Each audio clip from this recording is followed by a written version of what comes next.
a story which affects one and all of us, very health conscious these days. I'm sure many of you, just like me, have tried intermittent fasting. That's the time restricted eating that has become hugely popular worldwide. It's usually praised for weight loss effect, but there is a new study which was published in the journal Diabetics and Metabolic Syndrome Clinical Research and Reviews, which has raised certain concerns about safety. The study analyzed more than 19,000 adults in the US. Now, that find that people who ate within a very short window, that is less than 8 hours, had 135% higher risk of dying from cardiovascular diseases compared to those who ate over a more typical 12 to 14-hour period. Importantly, researchers caution that the results show an association, not proof, that intermittent fasting directly causes these risks. Certainly, it has, pros and cons.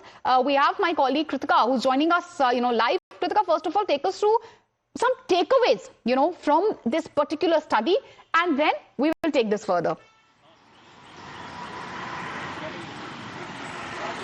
Well, of course, so this was a control study group wherein the effects of intermittent fasting was discussed, a very popular, in fact, dieting or rather a lifestyle choice also for a lot of people these days. The benefits, the supposed benefits that are perceived by people pertain to how it controls your portion size. So you can go long hours without eating. It increases, apparently it is said to increase your metabolic rates, and that is why we're also seeing that some benefit for sugar levels is also noticed. So that is how this was in fact the perception. But now that we're seeing a new study that is being conducted on over, it seems, 19,000 United States nationals, it's being noticed how it has some long-term risks as well, wherein it can mess up your metabolic rates and can also come with decreased levels of energy as well. So these are the new findings that are coming in with intermittent fasting. A lot of times we've seen that a lot of these in fact, regimens come up as fads, wherein they are more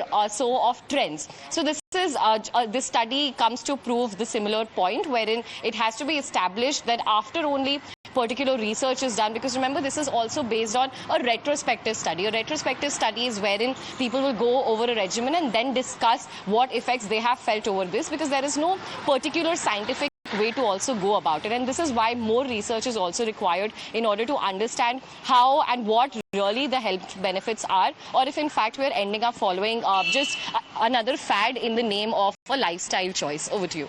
All right, thank you for joining us with all these details. We also have Ritika Sharma. She's a nutrition consultant from Sarvodaya Hospital. Ritika, if I could come to you, this particular study basically seems to suggest that intermittent fasting comes with a lot of risk. It's literally internet's latest fasting craze. Intermittent fasting, not new to our country, for sure.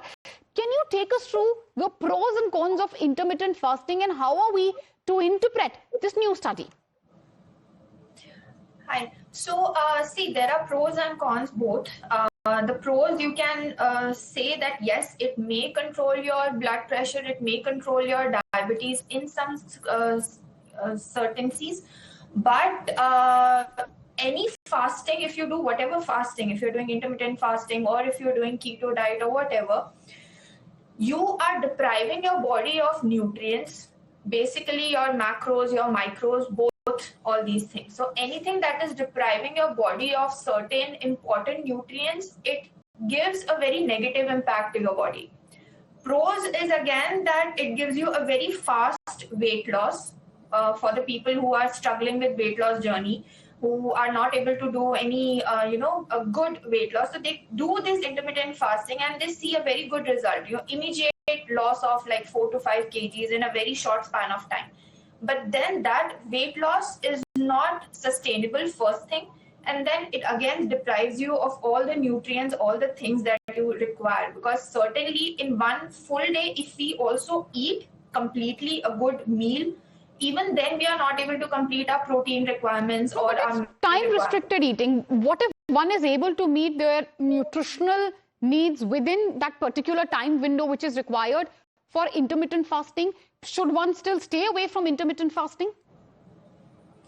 See, we are definitely not able to complete our nutrient requirement in that particular window. So if you talk about 16 to 8 fasting, so 16 hours is the fasting time, and for the 8 hours you need to eat. So that 8 hours, you are mostly basically eating all the salads and your detox diet types of preparations. So that deprives you. So you cannot complete your nutritional requirements. You need supplementation again for it. And for most of the people, they are not able to take supplements as well. So again, you are depriving your body of nutrients.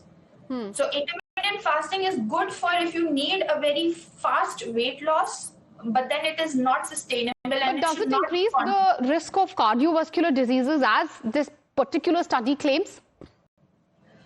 It may increase the symptoms or the, what you can call it, the path to a cardiovascular disease, but it certainly, you cannot say that yes, intermittent fasting is the only thing that can cause a cardiovascular disease.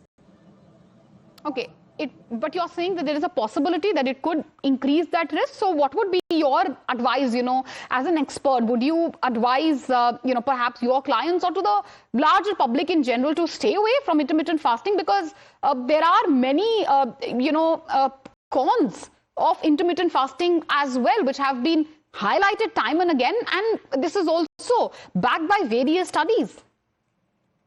Yes, absolutely. I personally don't recommend intermittent fasting to any of my clients or any of my patients, because ultimately you are not completing all the required, parameters that you need to do. A proper balanced diet can also give you many good results.